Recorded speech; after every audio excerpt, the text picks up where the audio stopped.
again. Tonight we hear from the daughter of the woman who was murdered by her police detective husband 20 years ago. He'll soon go before the parole board. Good evening, I'm Marissa Yamani in for Mika Miyashima. And I'm Rick Kwan. A former Big Island police detective behind bars for killing his wife in 2002 could be set free earlier than originally expected.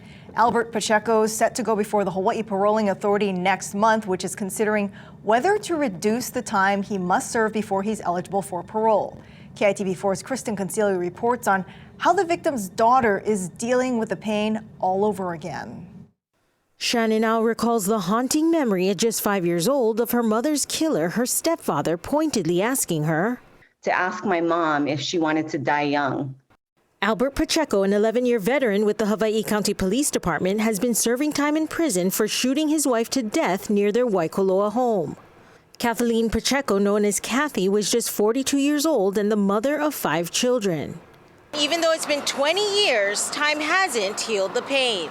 Ao told KITV4 she's devastated that her mother's killer could soon be a free man. We are completely traumatized. We are so scared.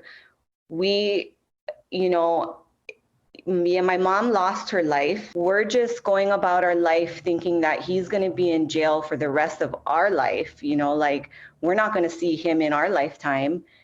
And then to hear about it, we just went into panic mode. Ao said she and her mother endured years of abuse at the hands of Pacheco. This was truly a horrific murder. It's a situation where a husband who was a police detective at the time hunted down his wife, ran her off the road before shooting her 14 times. Any further reduction of his minimum term at this time would be a miscarriage of justice. A judge earlier this year vacated Pacheco's consecutive sentencing for murder and firearm offenses and instead made the sentencing concurrent. Has he been in jail all these years? Yes. And has he paid his price? Yes. All this has done is just given him some hope, okay? It's hope. And that's, what you live for. If you're in prison, you hope at some point you'll see daylight. The parole board will determine a new minimum term on November 16th. Kristen Concilio, KITV4, Island News.